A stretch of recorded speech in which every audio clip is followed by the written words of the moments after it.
By May 8th, 2025, 106,000 Black women lost their jobs, including me. And those of us that's been out here trying to find work again, it's basically just been non-existent. And I'm starting to feel like this is by design because there are over 100,000 women, Black women like me, who have the same story, who has applied for over 300 plus jobs and just not getting it, not getting any replies. There's just no feedback. Or you get the emails that says, hey, we have chosen someone else that has been more qualified for the job, even though my experience and my education fits the job description perfectly. And I don't know what I'm going to do. Um, this is the first time in a long time that I am actually starting to panic. I came from nothing. I came from the bottom of the barrel. And I spent years building myself, educating myself, paying my way through college, going through a lot of experience to get to where I was in my career, for it just to be snatched away. And I don't know what I'm going to do. I am facing homelessness. I'm about to lose my car. I can't pay on my credit card, so my credit is about to take a severe hit. Dashing is not enough. It's just not enough money. There's so many people that are out here unemployed, just like me. There's a lot of us that are out there.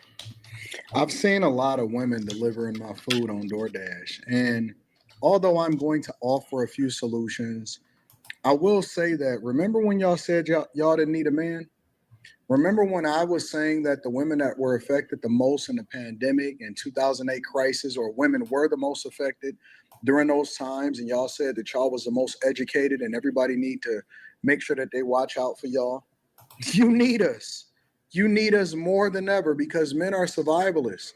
We figure it out. We make adjustments. We probably already had 2 to 3 jobs before we ever get laid off, and we understand that layoffs are a part of the game.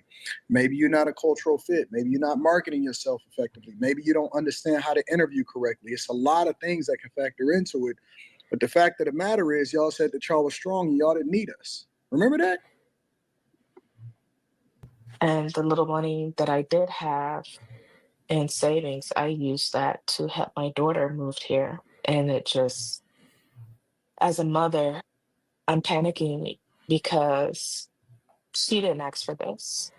You know, there's no way that I can ask my 20-something-year-old daughter to care for her able-bodied mother who cannot find a job.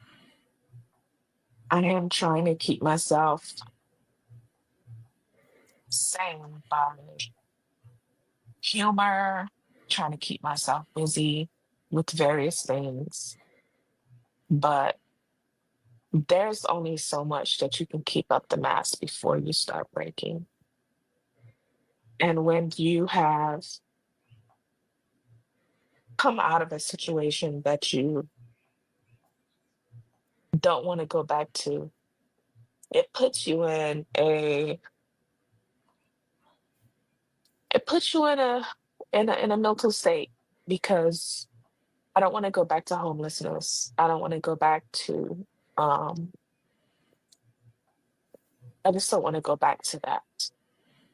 But and I thought I'd done everything I could to prevent that from happening again. I've lived on the streets before. I slept in parks before. I've walked the streets for hours when I used to be homeless. And that's why I worked so hard to put myself in a position to not go there again.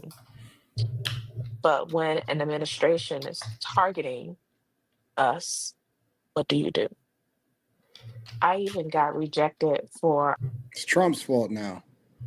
So Trump is targeting black women, or did black women not put themselves in the right curriculums, education? See, this is why, because I feel empathy and sympathy, but then at the same time, when you start blaming the man, when you start blaming Trump, instead of blaming your skill set, instead of blaming what you got educated in, instead of blaming, you know, whatever it is, lifestyle choices that you made, instead of making sure that you had a second job, instead of blaming feminism, instead of blaming these fake jobs that they put y'all in order to try to make y'all seem like y'all was more productive than y'all really were. It's difficult. It's very difficult. And I'm going to put a link down in the description back to the content creator, because I always like to give credit where credit is due. But it is very difficult to feel that way when people feel like they're a victim, instead of feeling as though they're a victim of their circumstance, a victim of their decisions, a victim of their choices. That's the biggest victim, is the person that's the victim of their choices. I applied to be a cashier, a cook at a McDonald's. So salute to Anton Daniels who put up this video. And these are different economic times. We see with AI coming about, automation is here, job cancellations, a lot of programs are going under, especially Section 8 housing. All of these programs that support women empowerment and all of those things are just taking a turn for the worse. And we understand that a lot of what women benefit has been propped up by government programs. And those programs are taking an L. And if you really take any excerpt from this big, beautiful tax bill, one of the holdups on it was the fact of all these social programs that they were cutting at 3 a.m. in the morning. Housing programs, welfare programs, all these programs were taking a big L in the middle of the night. But don't be so sad to have bleeding hearts and bleeding open heart. You got to be careful now. You got to understand something about life and family. Life and family. First of all, let's talk about men. Men can live very simple, low cost, inexpensive life. When a man lives by himself, the tremendous amount of savings is just undeniable. I mean, we literally can live, we can fix our, like, even when we buy a house, like I own a house here. Most of the things that go wrong here, I fix myself. Most of the things nowadays that go wrong with my car, I fix myself. So I save money on parts. I can order parts from Rock Auto.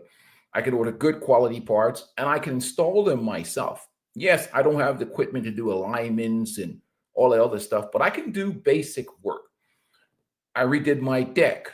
I changed out things like garbage disposal. I can fix basic plumbing and small items, keeping my filter clean in my HVAC system and whatever else. Things that maintenance and upkeeps are general around houses. As a man, I can do that myself. Women, on the other hand, have to outsource all these things to men. Generally, there are exceptions to the rule. Some women are pretty handy with it. Some women are. It's expensive to own a house, especially it's expensive to own a car, especially when you're paying and you're outsourcing a lot of work. But men, we can do a lot of things that save us a lot of money and are relatively inexpensive. And if you don't have that crazy mindset and mentality of out here peacocking for these women, you live a very easy life. You buy most of your things at reasonable prices. Maybe you spend a little money on suits or whatever else, but you really keep your costs low. Because when we buy houses, when I bought this place, it was with family in mind, because my kids were young at the time. When women buy houses, they buy houses for themselves and to empower themselves. So I have benefited from that in the long term, but understanding they do things for them. So you listen to this woman and you listen to her talk and you listen to her story. And when you see them out here, you got to ask yourself the question. First question is, where's the man? Second question is, where's the family? And a lot of times what you find with many people is that they've burnt so many bridges. They've pissed off grandma. They've burned auntie. They've burnt everybody around them because many of them are hard-headed and difficult to deal with. They are insufferable. Insufferable. And maybe one day they will find some sucker simp who's so stupid and in love with box that they don't realize that they're in the predicament that they're in because they're very difficult people to get along with, difficult people to compromise with, difficult people to live with. Despite all these tears and crocodile tears, the moment some dude is simpy enough to let one of these women under, they're in this predicament because of choices. Very few people are in these predicaments because of circumstances. They're only the mentally ill, only people that suffer from real abuse. Because family are really good at stepping up to help good people. Hold on. Son calling me. Family sometimes will step up to help good. If they see like you legitimately, like even if I see somebody in a family that's legitimately doing their best and for no reason of their own, they just caught some bad luck. People are like, you know what? I see you, you know what I mean? Like I understand you. Look, you put on a hard time. You know, even in an instance like some people, I don't like to loan people money. If I can afford it, I'd rather just give it. That's why you don't owe me nothing. Here, return the favor to somebody else. If I can afford it, I'd rather give it. I don't try to loan no family, no money or nothing like that. Money can cause problems with relationships and rifts because money don't got no friends. And you'll be the last person to get paid back. That person said they broke. Next time you see them, they ain't got a whole bunch of new shit on them. New Jordans, new clothes, expensive thing. And like they use your money. They really, you know, and they ain't trying to pay you back. You'll be the last one that they pay back because of their family. So you can forget about that. So a lot of these people aren't, you hear their stories, but they're not the victims that you think they are. Let's continue on.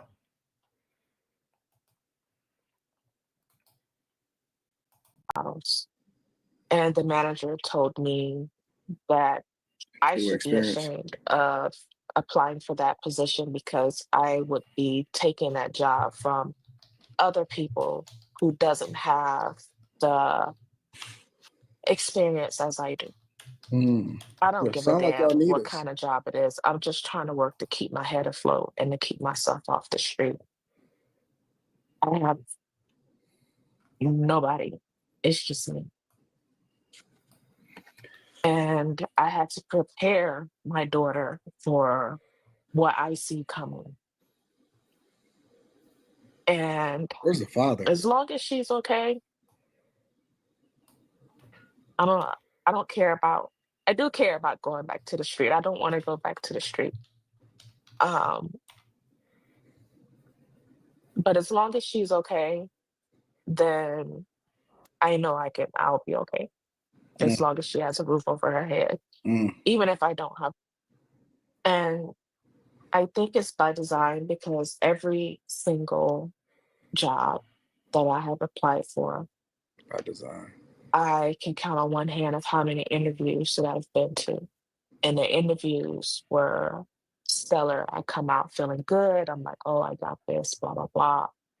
To only get an email saying that, hey, we don't choose you for the position, choose somebody else. Or maybe I somebody was even just better than had you. 2 interviews set up to where the interviewers didn't even show up. So, yeah. I remember I posted a job publicly because usually I use my network to find the person that's best for the job.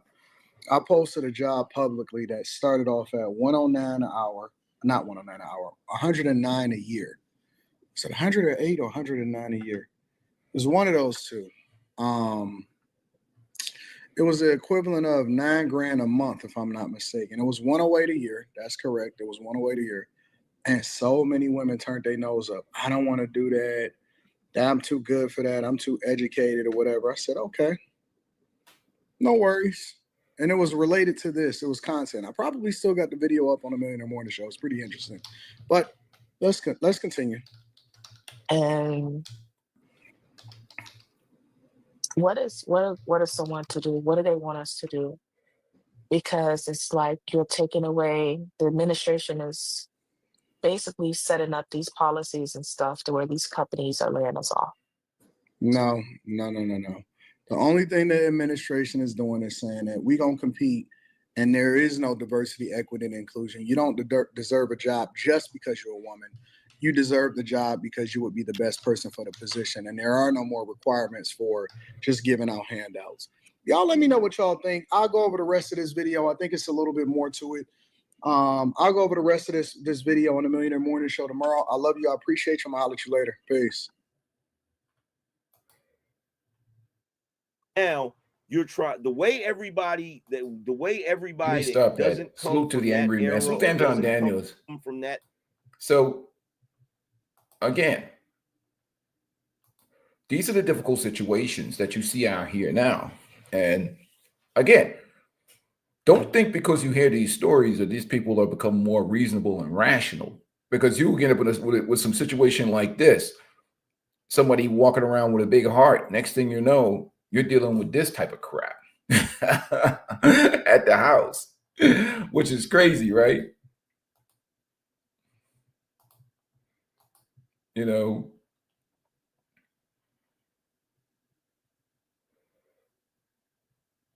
so a lot of what they did was told a bunch of women that the plight to empowerment was home ownership. You know, you hear them say, well, they're competing with men. Like I said, they want to get these homes because they want to say, look, we got homes. Look at you guys. You're a bunch of bums. But men really buy homes for family. Or you'll hear even in the community that we own more homes than men. Like that's a flex. That guy living in an apartment is probably at peace. He doesn't even care about that nonsense. He's like, to hell with that. What do I need a house for? Because you want, unless obviously it's a good hedge against inflation. But mostly men buy houses to raise families. It's not about being strong and independent. We buy things that are necessary, from cars to houses to whatever we invest in. Most of the time, men are doing things because it's necessary for the family. It's necessary for their lifestyle or conveniences, or maybe it has logistical value and long-term, prosperity. It's never a situation about being strong and independent or any of these things. But we see now that so many people have gotten into these. I mean, we know interest rates is crazy out the wazoo right now, but a lot of them get into these houses and they're having problems financially. And I think inevitably, who do they turn to? Fair use. So the Anton down for the last of this. Owning a home as a girl by yourself is so hard. And there was water everywhere, and I literally sat on the floor and cried. This is not easy. And doing it alone is so hard. But and I can't afford this house. I hate it. I don't like being a homeowner. I don't like it. I'm depressed. I'm depressed. I'm just... Buying a house does not make you successful. Don't worry. I did it by myself at 30. And so I'm going to walk you through why I would never do it again, specifically in California or LA. And I mean, being house rich and cash poor is a real thing. If you're a single woman, you shouldn't be buying a house. You buying a single family home, that's going to be a lot. And you're going to bring a whole lot of unnecessary stress to yourself. Get ready with me while I tell you why I regret buying a house. Now, just for some context, in case you weren't aware already, I essentially bought a house about a year ago. So it was a couple of years after I bought this flat that I now live in, which I don't regret at all. It is the house that I have more regrets for. The first reason is that it was just way too expensive for me to foot a bill like that. And I had no idea redundancy was going to hit me exactly a year later. Having said that though, even while working my corporate job, it was a very expensive bill to pay on top of all my expenses I already had. Another reason why I regret buying the house, the first year that you pay back your mortgage, you aren't even paying towards the property. You are just paying basically interest alone. When you buy a house, the amount of money you put up front, I put all of my savings into that house. At the time, I literally emptied my account. So I had to start from zero. Transparency post. I regret buying a So they don't have any, more critical is they don't have any money saved for emergency repairs. And more importantly, the things that we can fix as men or we do ourselves, they just don't have the skill set, you know, the knowledge, the experience to fix them, you know. He said having, as a single man, having a 1-bedroom apartment is sufficient. I know what I feel you, bro. Even this place. Like, I walk around some days, I'm like, what the hell do I need this crap for? It's only because I've bought it for so long and the cost is so low that I keep it, because it's like a hedge against inflation. But to be honest with you, I'll be looking around like, what can I get rid of today? Because my boys are grown, they're adults, and they're sufficient. So what the hell? I mean, other than passing along generational whatever, I always look at like, what, every time I'm walking up that hill, cutting that grass, I ask myself the question, what the hell are you doing this for when you could be sitting back on Boracay somewhere in the Philippines, chilling, looking at the ocean? But then I'll be like, oh, sell it. No, I can't. It's too low. But that's what men be thinking, like, what the hell do I need this crap for? Because once your kids are grown, or like, we buy houses for family, not to be flexing and look at my house. And man, I don't give a rat's. They don't understand the levels for which men can live in peace and comfort. Like, we don't want to be bothered. Now, if you talk about having a garage somewhere where we have a bunch of cars we like, some, you know, power to the wheels or whatever, that's one thing. But a house, man, you know, we like useful things and space, heating and cooling, all this space. It don't make no damn, you know, sometimes I'll be like, man, and it's not about it being able to afford it. It's like, what is the necessity of some of these things? Especially as you get older, you're 50 years old, or, you know, whatever, and you have all the kids are grown up and whatever else. You're like, man, I don't want to be bothered with this nonsense. Like today, I probably have to cut grass. Trust me, I feel you, brother. It's like, but they don't understand that. They think of the house, oh, I got a house. I love this house. Man, that's work. You know, that's work. It is what it is, man.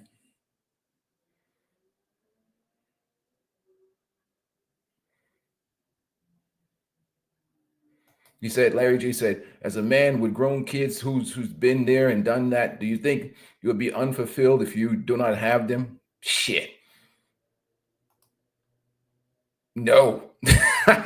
Honestly, no. I'll be honest with you, man. Larry J, I'll be honest with you, man. It's different for a man. Like if you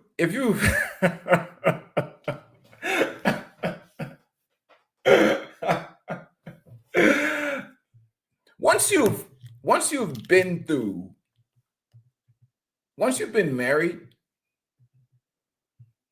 and you've been cohabitated, you've married, you have experience. Experience matters.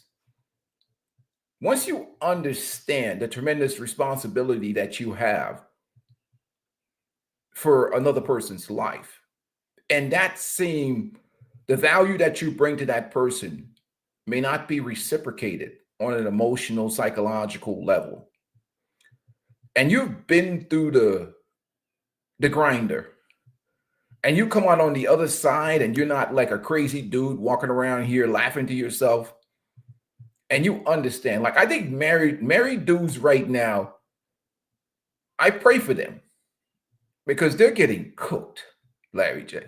It's hard, man. It's hard for the brothers. I hate to say it. I need to say a prayer for the married guys every week because they take a bullet for us. They take a lot of torture. I mean, they literally get cooked because what happens inevitably is you live in a life where everything is about everybody else. And you know that saying, a man is never appreciated until he's gone. I say bump that.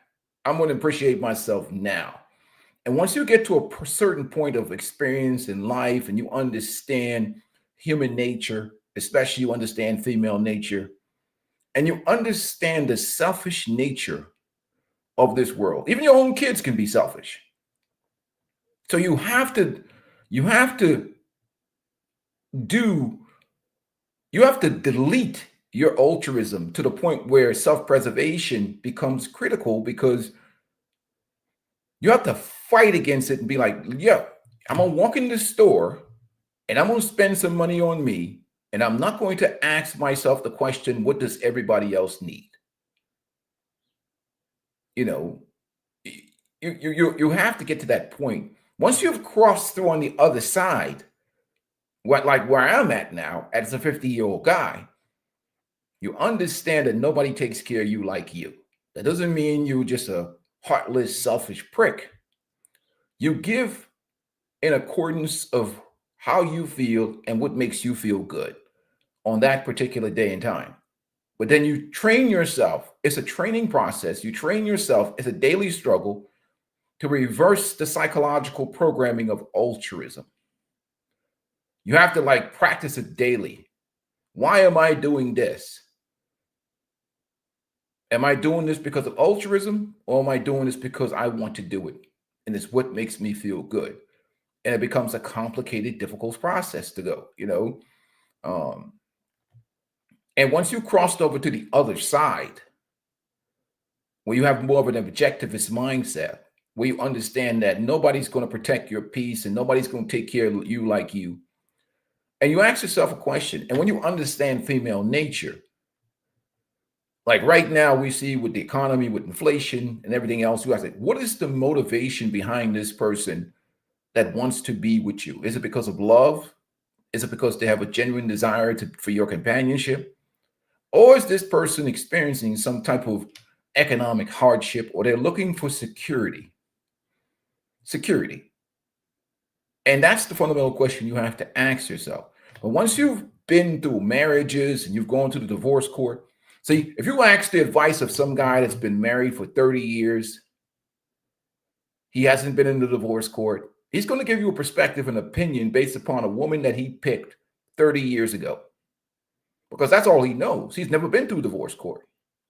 And I pray that he never has to. So he has that experience. He has marriage experience. Maybe he got a unicorn wife.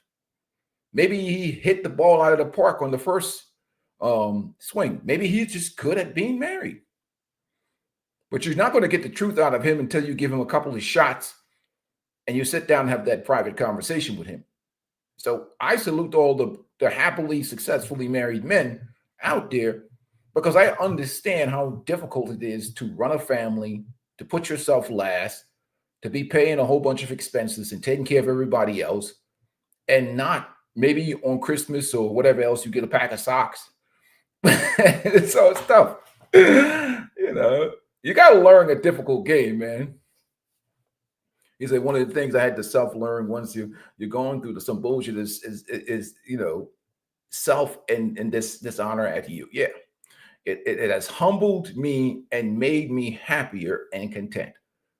True. Facts. Because the thing about it is, as a man, especially in a gynocentric environment, there's the belief that you're supposed to do this.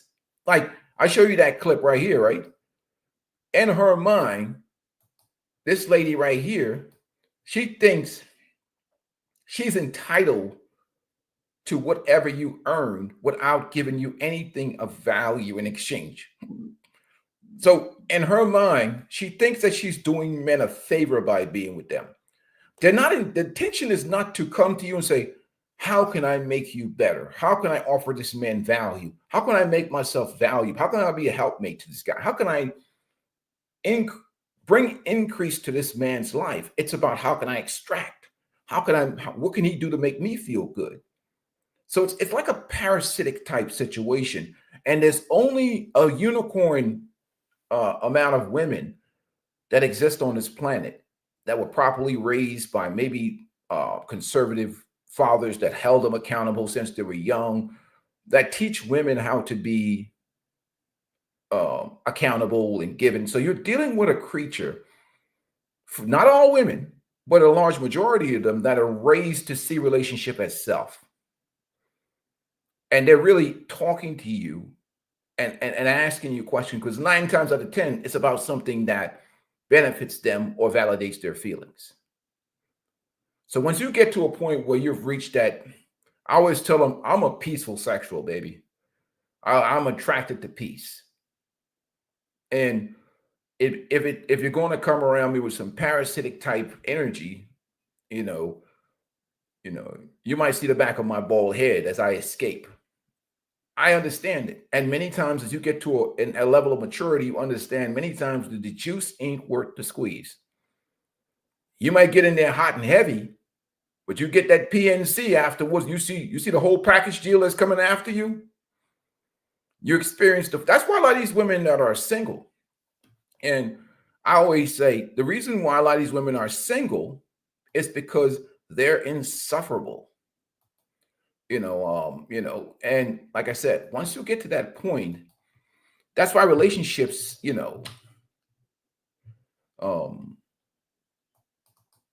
don't really last much, because again, they get past the phase, right? And yeah, especially these pretty ones. Oh my God, let me tell you something. It's brutal. It's brutal. They're single for a reason. I mean, it's hard, brother. It is hard. The pretty ones are the worst. I mean,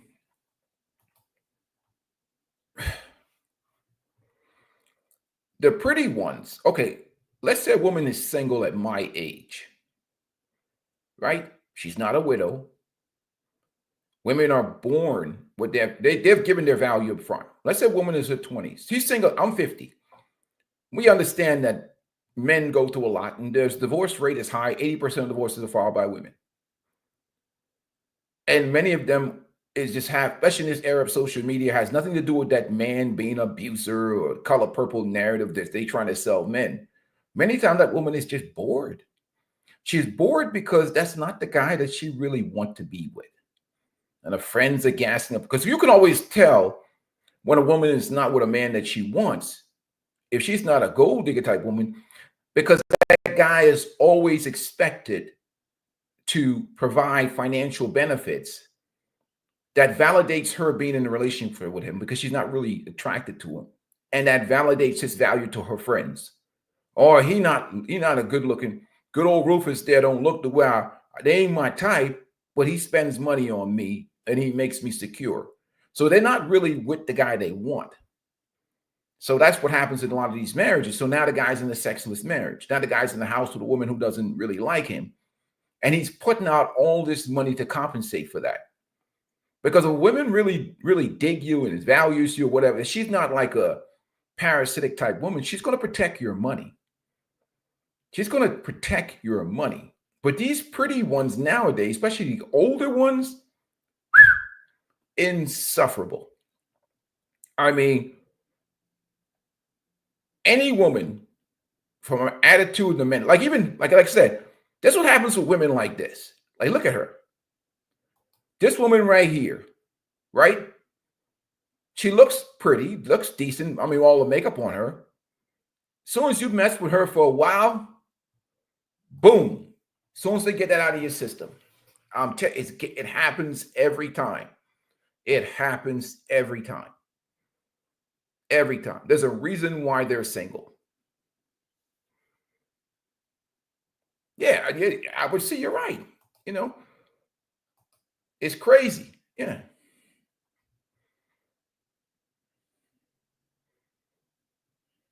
He said, I'm 34, never married, no kids. I want to try and give it good go with a Latina woman abroad. If it doesn't work out, then it's free agent lifestyle. And I think for a young man, like, if you're 34 and you have no kids, I'm sorry. In your situation, I'm going for a virgin.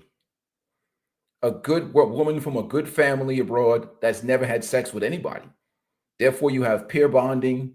She's going to be easy to fall under your leadership. There's no need for you to mess with no used leftover women. I'm sorry. You have no kids? Shit, brother, you're in a powerful position. Even at 34, I wouldn't be dealing with anybody that's been highly used and has been out here on this dating and relationship market. Especially these Shinyu women. You can forget about it. You know, when a woman has been with a man and she values, she's going to bond with you and want to be with you.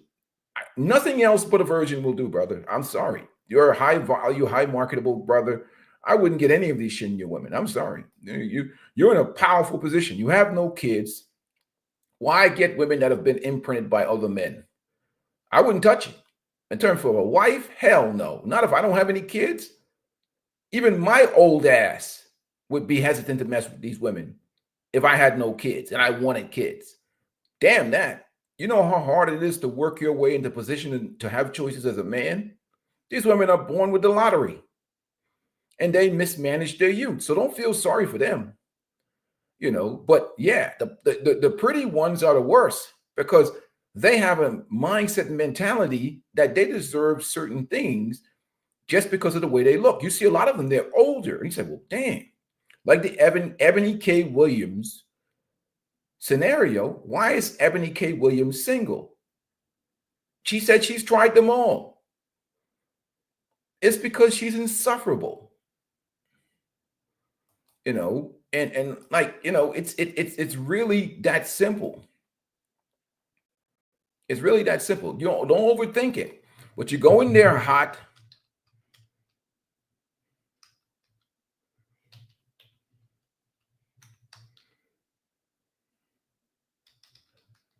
You go in there hot and heavy, think you're going to get something good, and come to find out she's a problem. Yeah.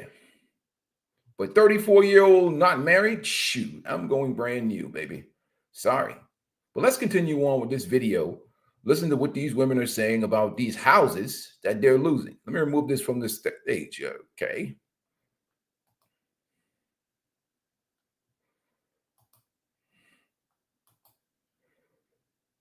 House. I regret it a lot. I bought a house when I was 26 and fell immediately into poverty. Okay, when I lived with my parents, I was living my best luxury lifestyle. I went to South Korea, bought a 2,000 plane ticket, didn't even blink twice. I went shopping, luxury goods, all that. Was traveling, was just, I was living it up. I felt rich. I had no bills. And I had a full-time 9-to-5 job. I was working as a nurse. Okay, I was killing it. I bought my own house. That first mortgage payment came in and I was like, oh, this is a situation. But at first you think you can handle it, right? Like, you know, what's a couple thou? What's a couple thou? I got it. But then the pipes in my 80-year-old home broke immediately as soon as I bought the house. Wiped out my savings. I'm struggling. Okay, I need help. And then my water heater broke. When I tell y'all, I went from living in the lap of luxury to destitute immediately. When I tell you I was struggling, I had to go to my parents every other day for dinner because your girl could not feed herself. I just want to be done with this. I don't want to be a homeowner anymore ever again. Like, I'm not interested in it.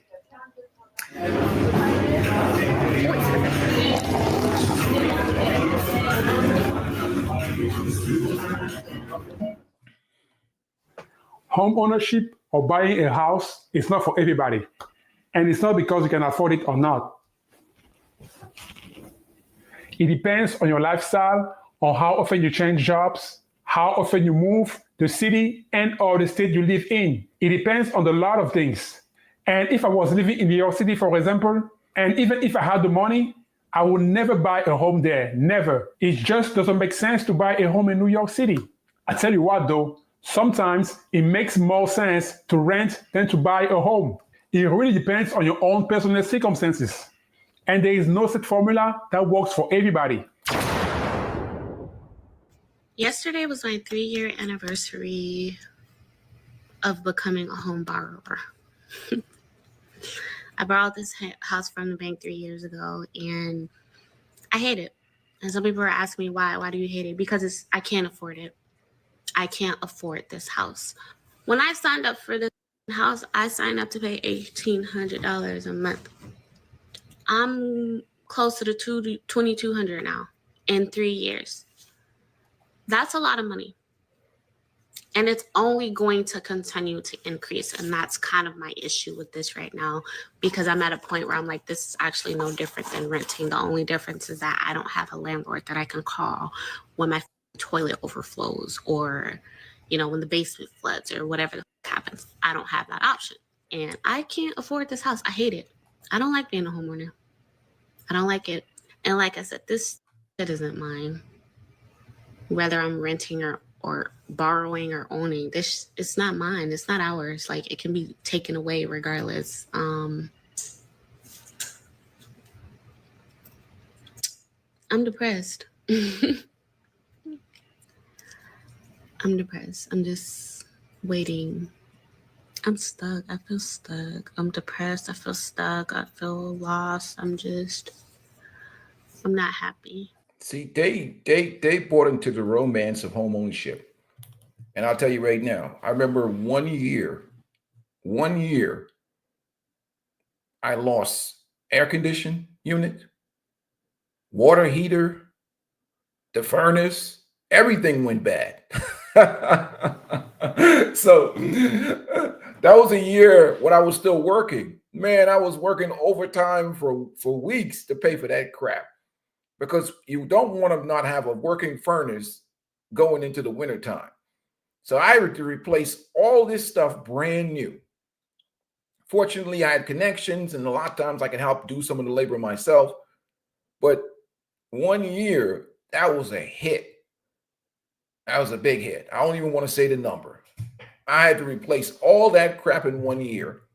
And I had 4 cars out front because I had kids. And they had little cars, because I ain't going to be running around taking them to school, because I got to work. So I got to work and pay for the repairs on this stuff. And I got kids. I got 4 cars out there. It's expensive. So they don't understand, like, it ain't cheap to own this crap. So they fantasize listening to feminists and all that stuff. So the truth of the matter is, this is what you see out here right now. This is what's going on out here. This is what's going on. They're broke. They could be making $100,000 a year. They could be, you know, everything. They could be making pipe bursting. Don't want that. Woo! You're damn sure don't want that. My brother Top Gun, salute to you, man. Welcome to the chat, man. Salute to you, my brother. Always touch you. Like, you know what I mean? Like, they're broke.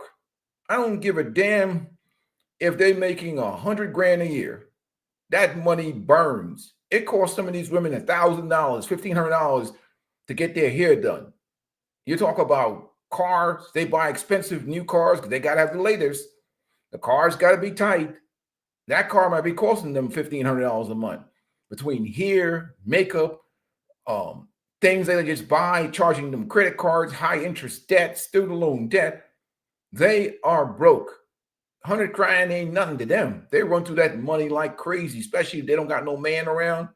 They will run through that money fast. You know, yep, absolutely, absolutely, absolutely, my brother. Yeah, because it's all gaslighting. It's a pump fake. They talk all that empowerment stuff. When you do the numbers, you don't even need to have an accountant check out their books. Any one of us anybody with a 3rd grade education can look at these women's books and see that they are cooked. The numbers just don't add up. The numbers don't add up. They want the best of the best in clothing, the best in makeup, the best in personal hygiene and whatever else. The upkeep and maintenance, hair, nails, makeup. Some of them probably need to get out of those. Every time I go get my pedicure, there's a whole bunch of women out there that need to really be getting some gym memberships instead of being in that. I'm getting my feet done. I'm looking over like, damn, baby, spend some time at the gym. Leave these pedicures, never mind. You'll probably get the most gains at the gym, but hey, look, don't come for me, ladies. Get some friendly advice, that's all. But they're broke. They don't have money. But their attitude is still, just because they're broke, that doesn't mean they've changed, because, again, they're getting sponsorship from family. If it's a dad, like I'm a father, but not no girls, so I can tell them dudes to kick rocks if I want to. But daddy is still sponsoring them. Daddy is helping pay the mortgage. Hopefully daddy's around, Because then daddy can keep that mileage down on that box, because daddy can help them out. So they don't have to go out here and sell some things. So daddy can come and say, all right, baby, you ain't married yet. I'm going to fix your water heater, okay? I'm going to fix your water heater. And you go over there and you fix her water heater so she doesn't have to be out here in the streets. Okay, that's it. What do you need? You late on the mortgage again? Okay, fine. Here's $2,000 for your mortgage this month. Daddy comes in and rescue them and shit. You know, like crazy. What Top Gun say?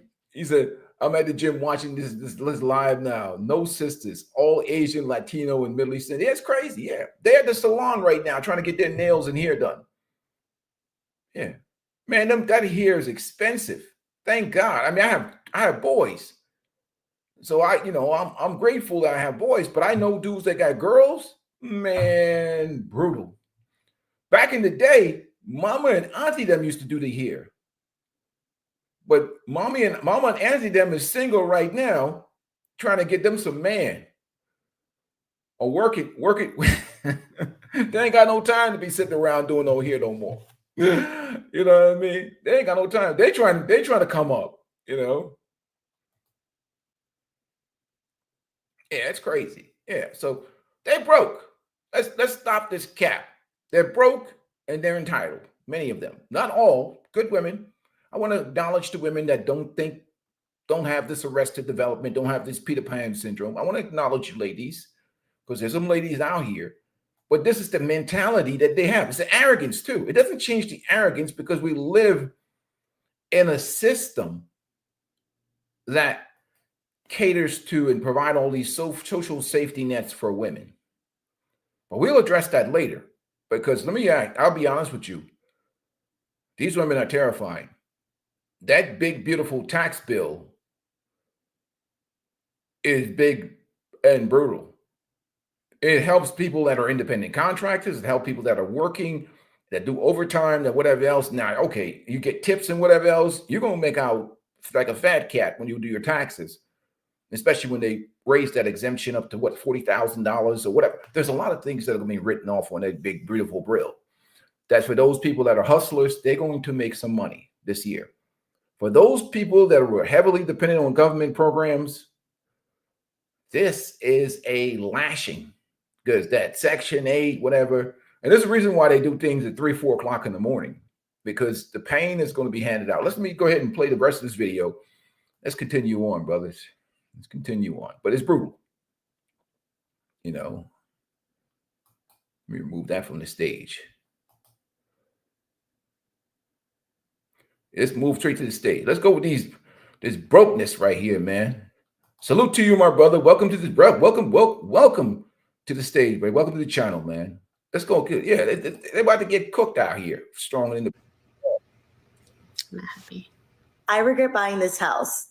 That's what I've been thinking every single day for like the past 2 months. It has been hell, and I lost control, and I was just able to gain back control. There's nothing that sucks more than working so hard to achieve a goal like this, and to not even feel at home in my own house is absolutely heartbreaking. Like, I worked so hard for this house, and I've been homeless before, and I should be grateful, and I am, but with everything going on, it's kind of hard to. But the mortgage that you pay is only one of the many expenses that comes along with owning a home. The other big monthly other expenses that you have are homeowner insurance and property taxes. And most of the time, homeowner insurance and property taxes go up over time. And sometimes they actually go up every single year. Now, let me ask you a question, okay? Let's say that you are a proud homeowner, okay? Do you want to know who really owns your home? It's very simple to find out. Stop paying your mortgage and your property taxes, and you will find out really fast who truly owns your home. I've been waiting to complain about this. So I bought my house in July of 2019. Winter started in Maryland in about October, November. It got really super cold. From October to November, December, January, my electric bill was $700 per month. But we couldn't figure out why the shit is expensive. So we were like, oh, So randomly we had somebody come by, they examined our roof. They said, oh, you need a new roof. When the roof inspector told us we have black and white mold growing with the just shingles or whatever, they were curly. So within 6 months and $700 per month after electric bill, we came out of pocket $25K because not only did we have to repair or replace our roof, we had to replace our windows too. $25,000. Between 2019 and 2023, we spent over $100K with both cash and loans for a $400,000 house. Don't buy a house. It's for the birds. I will never do it again, ever in my life. I bought a house. Here are 3 things that I don't like about owning my home. Number 1 is maintenance on stupid stuff. One of those is cleaning out my garage. Today, I spent my entire Sunday vacuuming up the garage, taking everything out, dusting off the cobwebs. Mice and insects are another thing that I don't like about owning a home. If something breaks, it's my fault. In April of this year, our dishwasher broke. It ended up costing us like $350. $350 is a lot of money that it could have set us back if we weren't prepared. Okay, so I feel like nobody talks about the realities of home ownership because I feel like the people who promote it are all real estate agents. And I feel like the real estate economy has really glamorized home ownership without talking about the negatives. But I'm saying nobody talks about the expenses, the stress, the effects on your mental health from owning a home. When your home, the place you live in, the place you seek comfort and shelter is broken and doesn't work, it's truly damaging on your mental health. And insurance companies, they will not do. You get a $2 million home and you still need to fix it up significantly because in those areas, that's what it's going for. So yeah, I feel you, girl. And honestly, it's so over glamorized and nobody talks about the hardships of owning a home. Now, when something breaks in your home, either you fix it yourself or you pay someone else to fix it. If your washing machine or your AC unit or your water heater breaks, get ready to spend hundreds, if not thousands of dollars to either fix it or to replace it. The roof has to be changed every 20 years. And on average, and I'm only speaking on average, that means it can be more or less. You will spend around $25,000 just to replace your roof. And those $25,000 are out of pocket because homeowner insurance does not cover that. And to be honest, that's why renting is not always bad. Because when you are renting and something breaks, all you have to do is call your landlord and that problem will be taken care of. I could go back to January 2022. I would tell that girl, do not. Just find another apartment to move into because doing all this that I have to do for this house and all the unexpected costs, high dollar unexpected costs that I keep running into, to be handled. It's brutal. It's brutal. So Chuck Brown wrote like the results of how dangerous women make emotional mistakes because of how they feel in the moment. But they're being encouraged to do this because what the sisterhood is telling them is that they're competing with men. They're competing with men. And like, because they were like, we don't need no men. We were strong and independent. We don't need no men. So this is one-upsmanship. Look at you guys. You don't have a home. You live in an apartment. We're doing better than you. We have more degrees than you. We're smarter than you. We're more successful than you. Not realizing that this stuff comes with expenses. So they're really trying to, when they buy these homes, they're really trying to show up men. It's like when these women get into the rental game and they don't understand margins for profit, and they don't understand that things broke. You have to pay and fix these things. So they're really competing with men. When I bought this house, when I bought the house that I bought before this, it was with family in mind, not me. Me, I could live out of a 1-bedroom studio. Just add a garage in the back for my cars. I could build a house that's just one big, huge room, bathroom right there, bed right there, TV right there, living room right there, and I can see all of it. And just as long as I can put a nice garage in the back with a lift for my cars, I'm happy. men's needs are very simple. We don't need all this fancy rooms and foyers. And imagine this. Think about it like this. Imagine if sex felt like getting hit in the balls by a baseball bat. I'm being honest here. How many dudes would be living in stick houses in the wilderness? Let's be honest. Most of this shit we got is for women's comfort. If sex felt like being hit in the balls with a baseball bat, dudes would be living in like, yo, what you got there? These guys would be driving rat rods and living in stick house. Like, what do you put on siding on your house? Yo, I found some shit at the junkyard and I threw it on the side of my house to patch the hole. Outside of insulation and caulking and to keep the wind off of us, could you imagine the conditions for which men would live if sex was painful? And we were like, yo, no.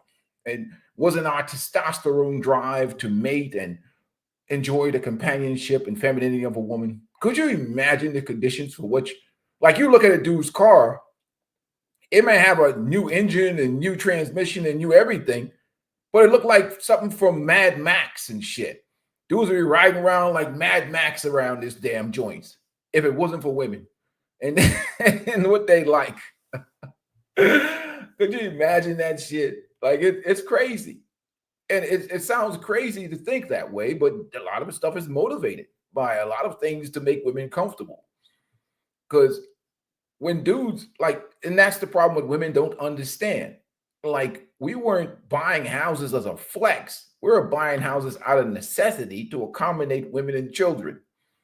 And that's why when you see that guy has had kids and he has experienced life, he's been married, he may be divorced, man, long as he has enough space in an environment, simplicity is freedom. Simplicity. When I traveled like up to northern Thailand, because I like the north, right? One of the things I like about being in the Koh Phanong or the Udon area, whatever else, I have no car, I have no house, I literally get up every day. I go to the gym, I hit the parks, I do whatever other things I do networking wise and get on the internet.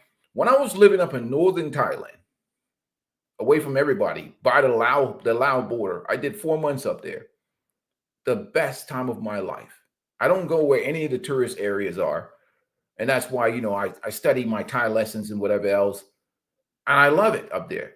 Because for me, as a man that's been with responsibility, wives and kids and cars and home repairs and financial obligation for so many years, the idea that I woke up in a 1-bedroom studio or 1-bedroom apartment or a hotel room, and only responsibility I had was to take care of myself, go to the gym, work out, take care of my diet, nutrition, and whatever company I choose to associate with, or whatever projects and hobbies and purpose I decide to get into. That's the most liberating thing on the planet, man. But now I'm back in the US. I mean, it's going to rain today, so I ain't cutting no grass, but grass and taking care of my car right now is at the shop. I just put 4 brand new tires on that bad boy. We're talking about Goodyear Assurance. I'm doing this as I'm doing the stream. They're putting 4 brand new tires, not because my tires was worn out, because my tires were dry rotted, right? So I'm inspecting my tires, and when I do my own tire rotation, so I'm looking at the tires like, damn, I got dry rot in these tires. And I forgot that these tires are 5 years old. Even though they are not worn down, they're 5 years old.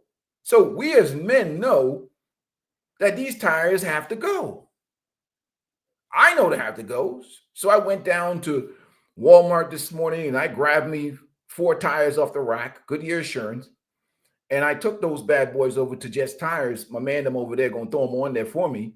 They got to check the alignment, make sure my sway bars and all the suspension and those tie rods ends are tight.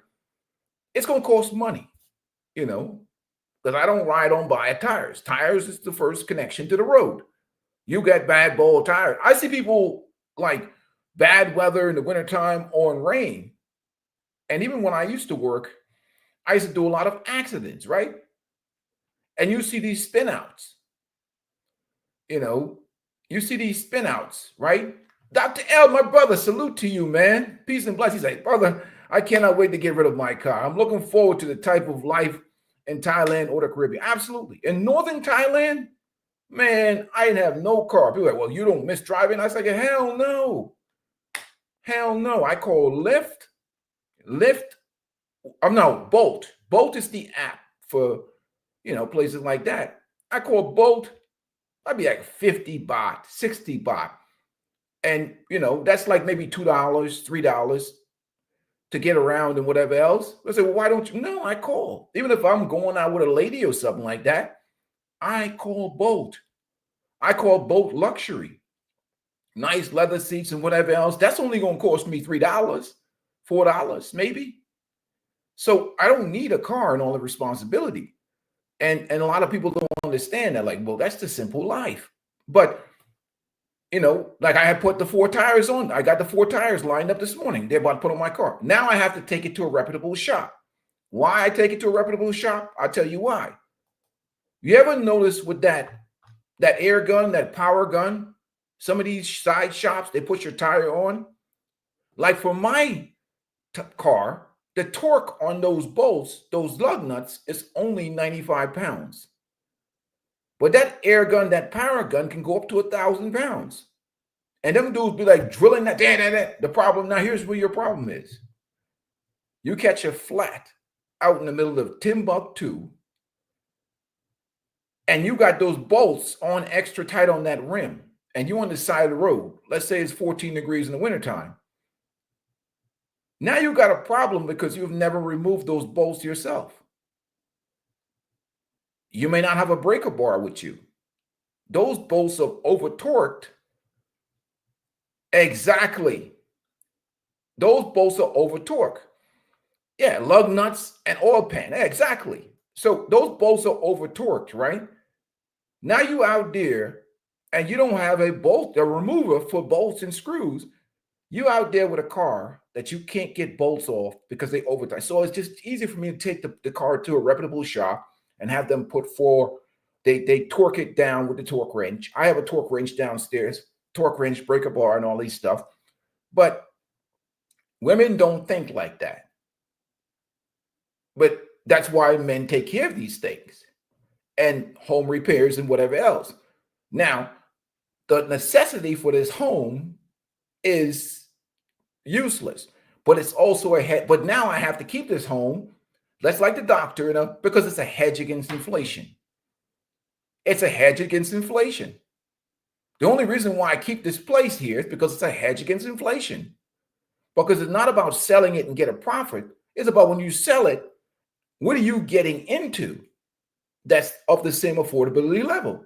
Because if you're pretty handy, the majority of the things you can fix yourself, like simple repairs, changing out a little bit of pipes here and there, changing out faucets and all these things becomes easy for you if you're handy. You change a door, even my car. I do simple maintenance on my car because even sometimes at the shop it gets goofy. So I change my own oil and filter.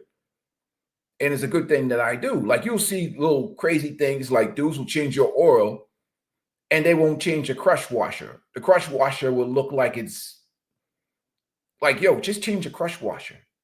One crush washer is not even 10 cents, dude. But they'll leave that same old crush washer on your car and you have your oil, or they'll put a little bit extra oil in there that don't need to be in there because too much oil is just as bad, probably worse than too little oil. And your car just get all jacked up. And so you end up doing a lot of things yourself, and you have to watch people when they do work. It's crazy. Oh yeah, absolutely. They don't. Oh man. The biggest thing what I see with women in cars is these bald tires. When I see a woman with bald ass tires, it's like a death. You're riding on skates. You're going to hydroplane. You're going to hit some ice. Like even when I used to work and I used to do all these accidents, and I used to deal with vehicle dynamics. And when I turned them tires and I rubbed them tires, I'm like, Jesus Christ, how you riding on these things? And I look at the tires, and their tires are jacked up. I can even look at the wear in the tires. I'm saying your struts is jacked up, your tie rods is, you shake them wheels, you shake that rim. Like, God damn it, your suspension is trash. And women don't care about that stuff. They don't think about that stuff, but they don't need no man. But we as men, we have to inspect these cars for the women in our lives. We have to go and lift these cars up. We have to shake those wheels. We have to check these tires. We have to check the brake wear. All these things that we do that goes unrecognized, you know. And even the tires, if they look good, we're checking for dry rot that they don't care about. And even for the women, there's a thing called a filter for that HVAC system. You go to their houses and you pull the filter is black. It's dirty. What are you breathing in? You're killing this you're killing your own. No, never mind. But anyhow, I'm not going to get into that. But those are things that are just that we do as men. And that's why when you see a guy like my age, and you're like, no more houses, man. Okay, that's enough. That's enough. Because we understand that if you're a responsible person, it's going to be expensive. And it's like, man, there's always something to fix. It's a part of a maintenance part. But it's easier if you have kids in the house. But when you, and it's probably less wear when you by yourself too, but it's still an upkeep and a maintenance and a cost that they don't think about, because they think about the joy, because they're competing with men. Well, look, we are the most homeowners. And the guy's like, what? Oh, yeah? You have no idea. That bill or that $10,000 or $15,000 or $20,000 can wipe your shit out. And what are you going to do? Charge you to a credit card? Or a simple thing like replacing a garbage disposal? I can do that quickly. Dr. L, Top Gun, and all you guys probably bang out a quick garbage disposal real quick. And we'll just go over to Lowe's and get a part and just put that part in. Take our time, get on the back, and take our time and replace that garbage disposal. Sometimes the garbage disposal is not even bad. You just got to take that island wrench looking tool and unclog it. And they don't know that. So there's a lot of things that comes with houses and home ownership. And these women are finding out that it's rough. But anyhow, let's continue on. Only by myself. So to all you young women who want to go out and buy a home, I encourage you to really, really think about it. Talk to some people and really see the ins and outs. I mean, it always sounds good. Oh yeah, your mortgage is only going to be $1,000 until they reevaluate your property taxes. And that goes up $200. You know, it's trash. 85 degrees, your AC is going to go out. You don't want to know how much that costs. It's trash. I'm selling my home after being a homeowner for only 1 year, and here's why. Saying I'm a homeowner is a lot better than actually being a homeowner.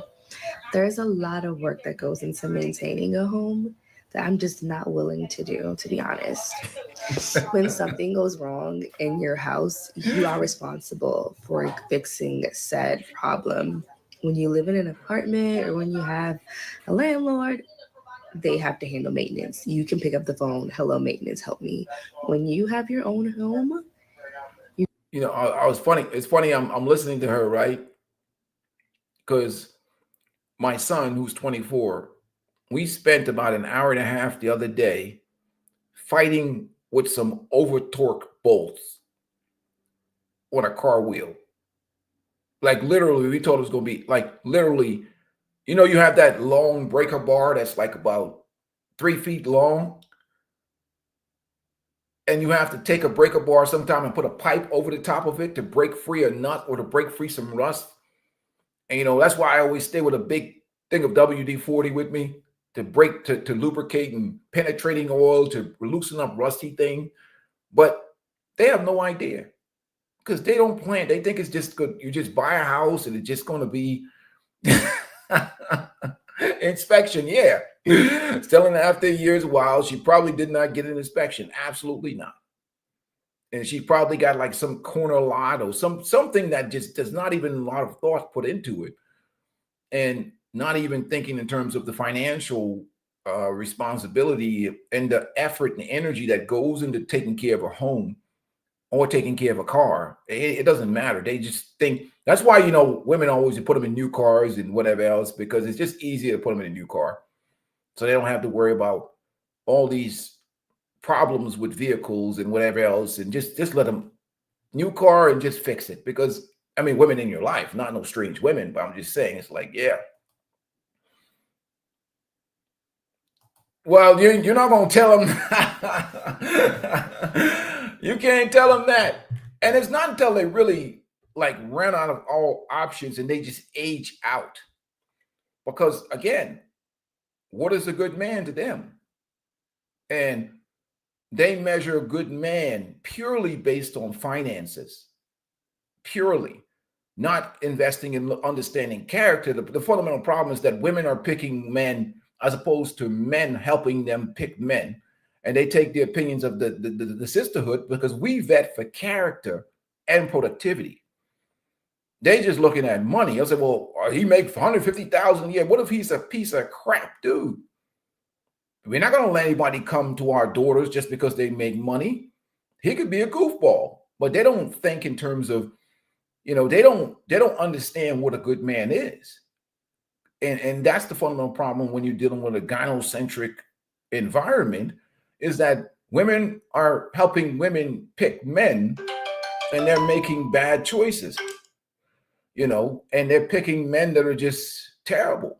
So it's one of those things that they just don't get. They think that there's some type of fantasy, owning homes and owning businesses and whatever else is just going to work out the way how the sisterhood tells them it's going to work out. No, your ass is going to have to work. You have to bust your ass. And they don't understand it. It takes responsibility and everything else. But the problem that I see right now is women are picking women. Women are picking men absent of the guidance of men. And they end up with a whole bunch of problems because it is an emotional decision. He said, living in an apartment, one can fix things with a toolkit and proper maintenance. Absolutely. So let's continue on. Let's see what else she has to say. You could have a warranty, but there's oftentimes a deductible associated with that warranty. It's just it's a headache. It's a true headache. So long story short, another huge thing is your mortgage changes. Like, obviously I factored this in before I purchased my home, but now it's getting to the point that my mortgage is going up because of taxes, but it's like how your rent goes up and you don't see any changes, right? My mortgage is going up, but I'm not seeing any changes. I'm over it. And my advice to anyone who is like wanting to be a homeowner or feeling bad that you're not a homeowner, take your time. Take your time. Enjoy those amenities at those apartments. Now, I'm about to say something that is not very popular. You never really own your home. How? Let me tell you how. It doesn't matter if you buy your house for cash, and even after you pay your mortgage off, you truly never are the real owner. Yes, the deed and the title say that you own the house, and that is technically correct. You're right on that. But when you buy a house, you sign what is called a deed of trust. That piece of paper, the deed of trust, gives the right to the lender or to the bank the right to foreclose on your house if you don't pay your mortgage on time. So yes, you quote unquote own your house, but the bank can take it away from you if you don't pay your mortgage. Now, if you pay for the house in cash or after you pay your mortgage off, you will still have to pay property taxes. And we know this stuff, but this increased. Therefore, it's like, girl, that don't make sense. It don't make sense. Taxes. More about my house. So I've gotten all the comments like, girl, that don't make sense. It don't make sense. Taxes increased. Therefore, the escrow amount needed in my account increased. Therefore, my mortgage went up. It is what it is. I've looked at the numbers and it's mainly taxes and interest, and a very small portion of that money go towards my actual principal. I'm just saying it's not all roses, right? It's something that you need to be aware of, especially if you're doing it by yourself as a single person. Yeah.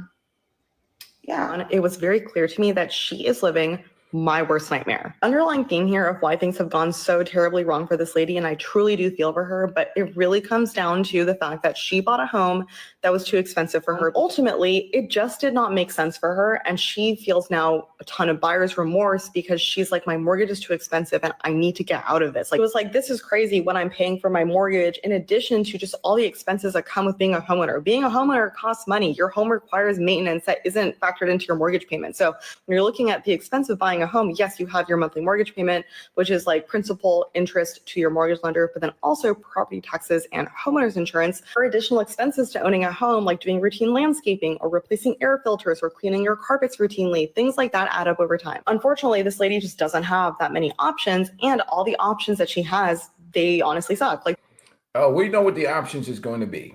Now, we're going to go over that big, beautiful tax bill dilemmas. Big, beautiful tax bill dilemmas. I have to take my time and dissect this big, beautiful tax bill because it's brutal. He said, just made a salute. I got to come check it out to your channel. I just made a vid about financials and shit, and I wish I saw this vid. Shake my head. They're getting bad advice. But worse is, look at this big, beautiful tax bill. We have we have to dissect this bill and the brutality that's coming, because those right-wing Republicans knew exactly what they were doing by doing this at 2, 3 o'clock in the morning. And there's a reason why some of them were holding out. You see, Trump had a little bit of mercy on these women. There was provisions in that bill that he still left in place to protect people that were getting these social benefits.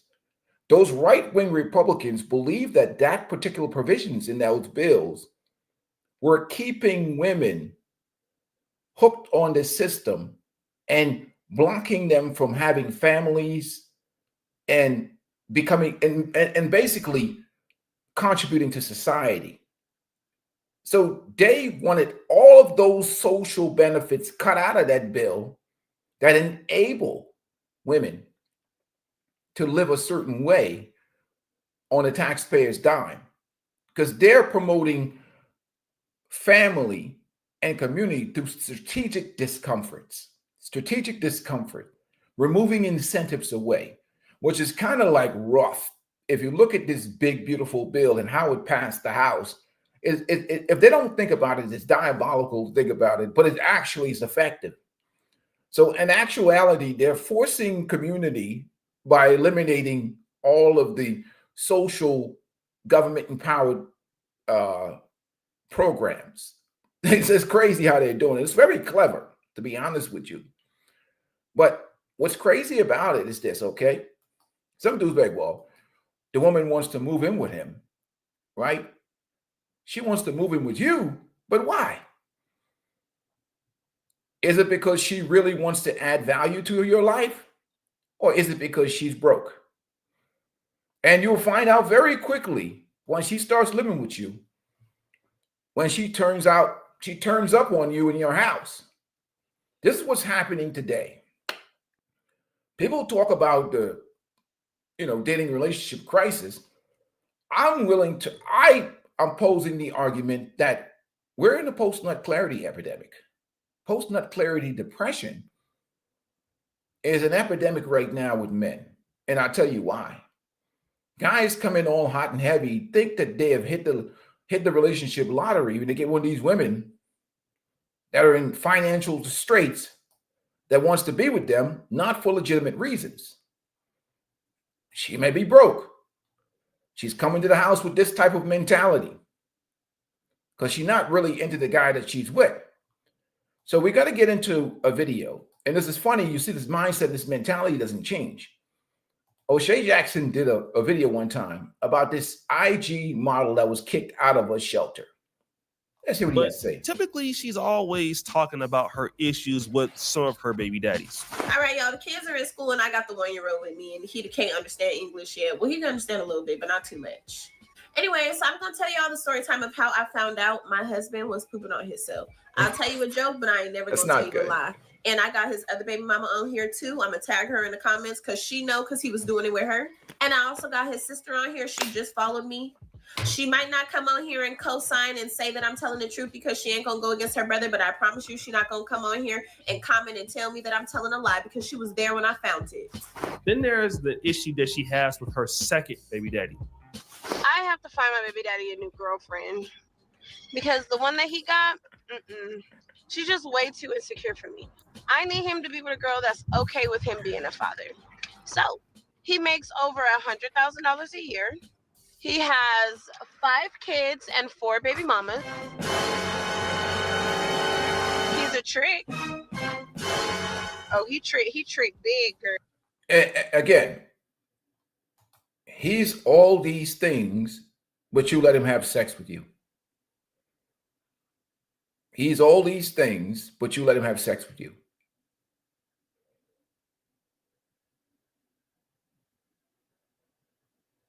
Problems. So when you see some of these women out here, they're pretty, they're beautiful, they look a certain type of way, and they're single. The question is, why? Why? Why? Why are they single? Because we know there's no shortage of men that looking for women that at least work out, take care of themselves, and can add certain level of value. Why are these women single, many of them? Are they single because men are just failing? Or are they single because men are just lacking? And we talk about insufferable on this channel. And we've seen it with Ebony K. Williams. It's an epidemic of insufferable women.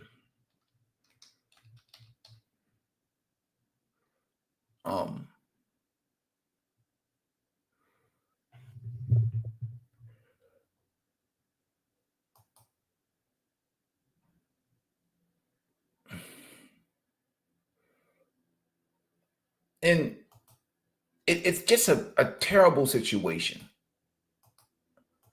And people always wonder, well, why are these women single? You know?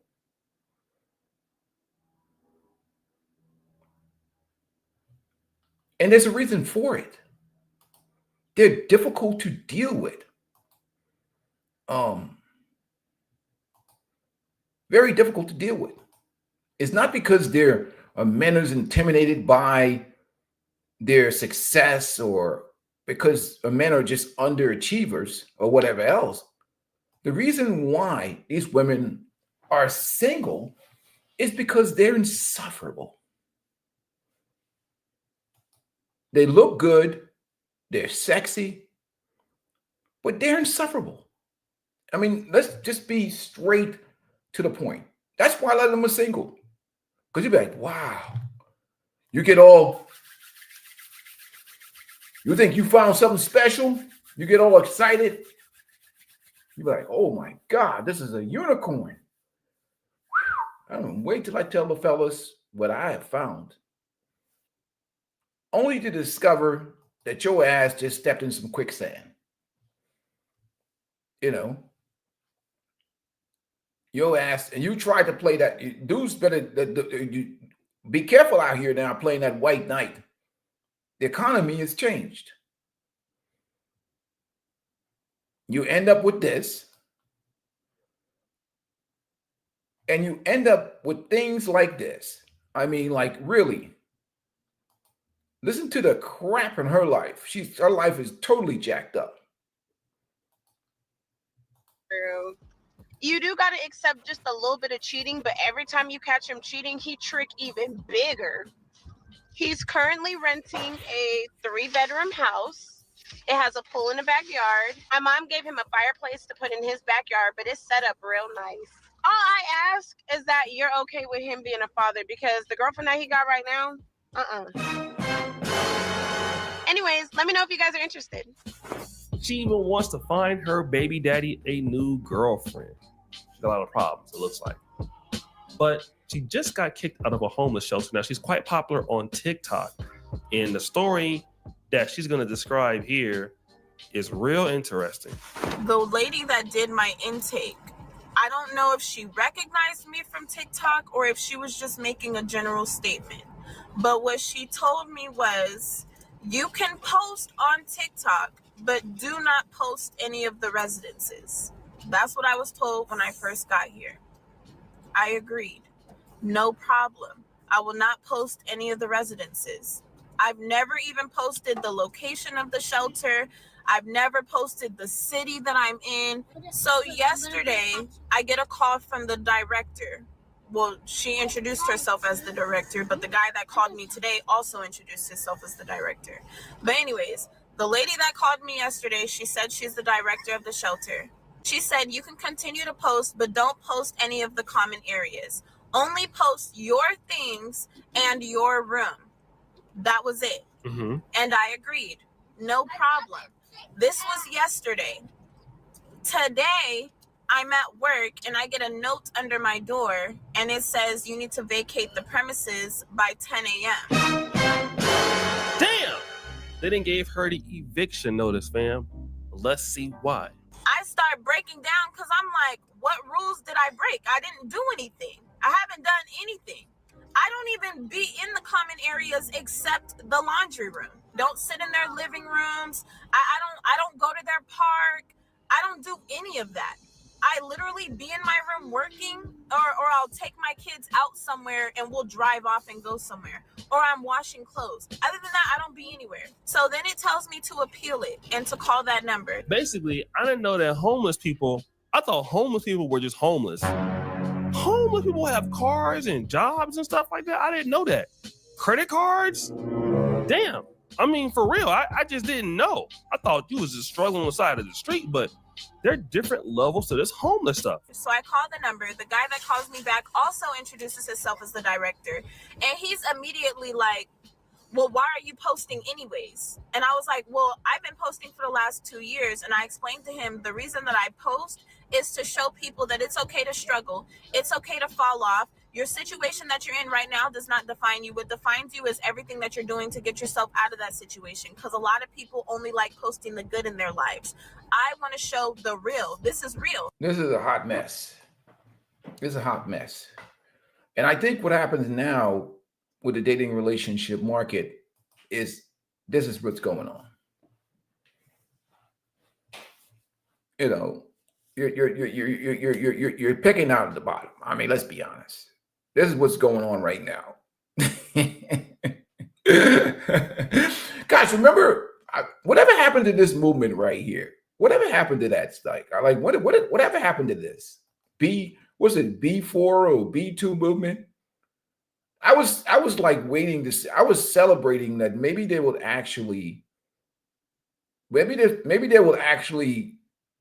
I wanted them to do this because something needs to slow down in this. I wish they actually follow through with this movement because the amount of suffering out here with them getting obliterated by certain dudes is just ridiculous. I wish they would take a chill pill. Be honest with you. I was in support of this movement. You know, I was in support of this movement. But this is where we're at. I mean, she is just a wreck. And some dude, like if you look at her, right? Some dude, some simp will think that that's a catch. You know, she's got a good body on her. She's got tatted all over. You see the low life guys that she's had sex with. Like it doesn't even matter. I mean, we're dealing with a destructive, just jacked up. Like there's some dude that's going to treasure that or wish they can get at that. You know, if he has any self-esteem, he's going to end up in this state. If he has any self-esteem, he's going to end up in a crisis and he's going to run. But this is the type of madness you have out here in these streets. And again, it's not like some of these professional women are any better, you know, because the biggest problem what we see nowadays with a lot of them is that they have these expectations of men to be traditional, but they've been modern women their whole life, feminists their whole life, enjoyed sexual liberation their whole life. But they are actually trying to get some man to pay all their bills. It doesn't even make, I don't even get it. There's nothing about you that's traditional. Nothing. Nothing. So they're really looking for a sucker. And that's the fundamental problem that you see out here today. You see even the older single women that are literally trying to charge men virgin prices. They're looking for men to pay 100% of their bills. And they're like my age. Like, babe, all the juice has been sucked out of that sugar cane. You're not going to get a guy to, if he has any type of, any guy that you want is going to look at you and be like, oh, wow. I need to pay all the bills with this woman. This is a treasure. Really? It's not happening. So they'll be single for a long time, not getting a man to do anything that they want him to do. Maybe a guy will date him from across town, go over there on the weekends and smash them out or crush them out, but he's not committing to no long-term relationship with these women. The juice has been sucked out of the sugar cane. They've had kids by other men. They've had whatever else. And they really only care about spending that man's money, really, most of the time. So they have no intentions of bringing or offering that man any value. So it's just a sickness and disturbing thing that's happening. And these trends are completely ridiculous, you know. But again, that's where we're at. That's where we're at. But now we see now, I don't want to get into that because I remember the brother did, Smart Money Bro did a breakdown on a lot of the social programming, the programs that are going to be cut back. And I think a lot of them now are scared because they don't know where this is going. But even the ones that are scared, I see posts like this come out. Like they're crazy. Like you're like, what the hell? Like Joy Taylor came out with this craziness the other day. Like literally. Because again, not her. She has money. But this is what's going on nowadays. You know. But the mindsets and the mentalities are not different. The same mindsets and mentalities that they had before are there. You know, they believe that they should be spending men's money. Their history don't matter. Their past don't matter. To them, if you want a discounted rate because of their past, you can forget it. You ain't no real man. Because remember, the real man thing today is about whatever you need to be doing that benefits them. And if you ain't doing that, you ain't no real man. You ain't no real man if you put down standards and barriers and expectations. Because you're just not a real man. You loser. That's the way they think. And that's the way they operate mentally. You ain't no real man. Because a real man is defined by everything that benefits them only. That's why when somebody says, oh, you're a real man, you got to be like this. Whoa, whoa, whoa, whoa. What you just call me? You just call me a real man? Then you need to be careful. You need to be careful. They start calling you a real man, be very concerned. You done got into some bullshit. Be careful when these women start saying real man and calling you a real man. You know you done messed up. You know you done messed up. You done simped or you got too altruistic. You got to start counting your money. Go to your wallet, be like this. She called me a real man. What's missing? Because real men is all about selfish crap. That for them, you know, of course, guys like me are, you know, considered jerks and misogynists. But in general, real man to them is a sucker. And that's really what's happening nowadays. Because again, you go to Asian cultures and whatever else, women past 27 is like what, Xinyu, leftover women, and them Asian dudes be cold, and they be like, man, I ain't, hell no. But now because we're in Western culture, we got all these women out here, whatever. I mean, they don't really have the gynocracy, guys' self-esteem has been beaten down, and they'll take anything. But the moment a guy lets one of these women move into his house, then she'll destroy that whole house, all your finances, your bills that are on point. She won't give you no peace, be in your ear all day long. Your freedom is gone. Your bills is up, your food bill, your electricity bill, everything is up. Now you used to have the cable service that only gave you the channels that you really wanted to watch. Now you got 100 extra channels of her sitting around watching that gynocentral gibberish of reality TV and wanting to watch all these shows. She don't want to pay no rent or no expenses because she thinks that her box compensates you for everything that her box. She's probably sitting on the couch with that long shirt that comes down to her knees. She certainly ain't going to clean anything much. She wants to be egalitarian with the chores, even though you're paying all the bills. She wants you still to come wash dishes too. And you got to clean up for her. So there's all kinds of goofiness that come with these types of situations because they don't pretend, because they think for a man that they're doing him a favor by moving in with him. They think they're doing you a favor. That's what guys got to understand. They're so delusional that they think that they're doing you a favor, not you're helping them out.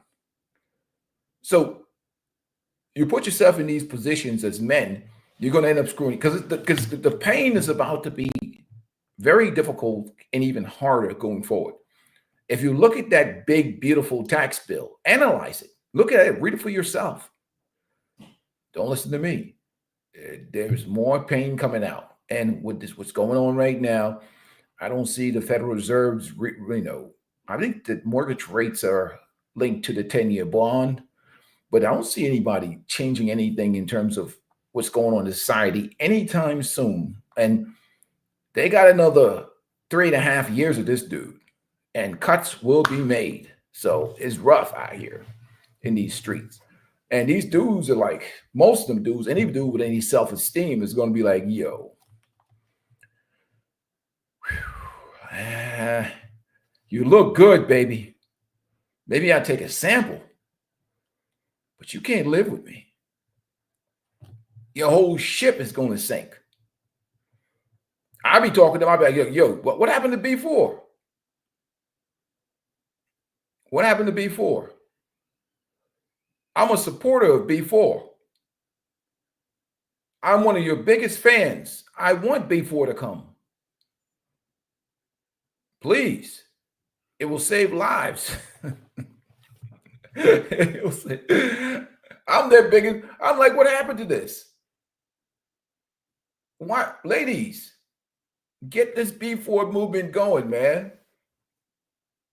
They can't. Because, unlike Joy what's her name? Joy Taylor, they will lose their ability to leverage box to get what they want. That's why the women say B4. Hell no. While these women go B4, I'm going to start using my box to get the man that like hell. They have no support from the sisterhoods for B4. You know why? Because that will cut off the money. That's why B4 failed. Or whatever the hell, B1 or whatever the hell they call that movement. What do they call that? B4 or B1? Jenna, put it in the chat. You don't hear nothing about that no more. You don't hear nothing about that.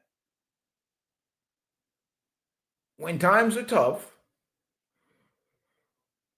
they go back to this default setting.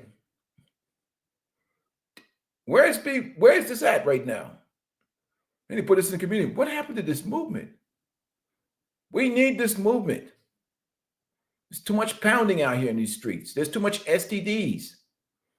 Ladies, get yourself together and start this B4 movement.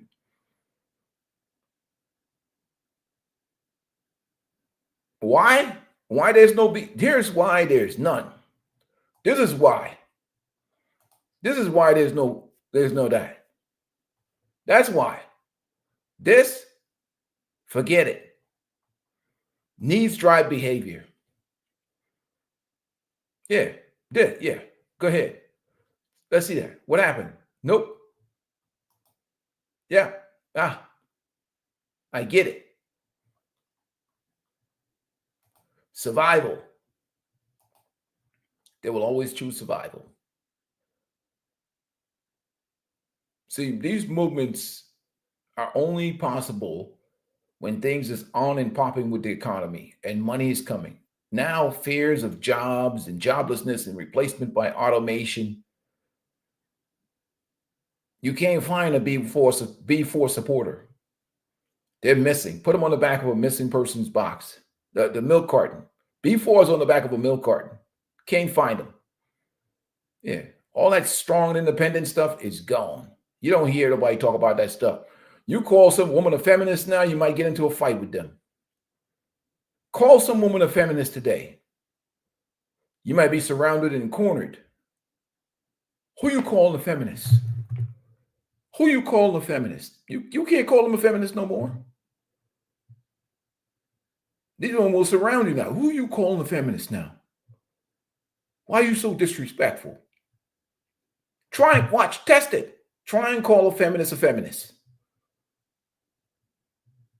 in 2025. Try and call a feminist a feminist.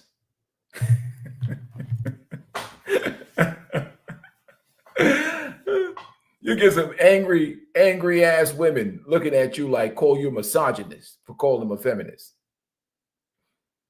They ain't trying to, man, you can't find these, like a feminist be hiding in the rocks now. They're like, what are you talking about? I'm not a feminist. I just believe in women having rights and not being mistreated by men. But I'm not a feminist. Oh no, I'm not a feminist. Why?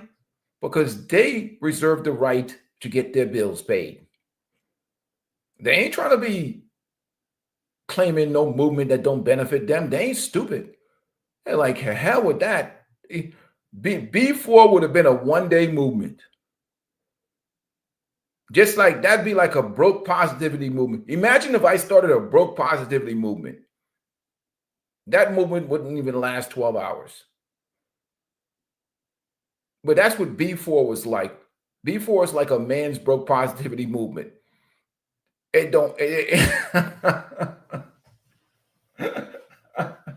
Needs drive behavior. Period. Needs drive behavior. And in this economy, needs will drive behavior. It's tough. Ain't nobody, it is what it is, man. But I'm going to get out of here for today. It's lunchtime. Appreciate you guys supporting the channel, man. Make sure you guys hit the like button. You want to support the channel, please do. You can send a Cash App. You can send whatever you want to say. You want to keep these content going. You want to support the channel, please do. Again, independent content. But this is the reality of the day. Protect your peace, protect your resources. There's going to be a lot of people that are out here today trying to make deals. And is the deals going to be benefiting you? Absolutely not. It is one-sided deals that only benefits them. And that's the fundamental truth about life. It's not about you. But if you want to support the channel, please do. Send a Cash App. You can send whatever. That's you guys. And make sure you guys hit the like button. Again, spread the content, move the content. But it's lunchtime, and I'm out of here. Peace and blessings to you guys.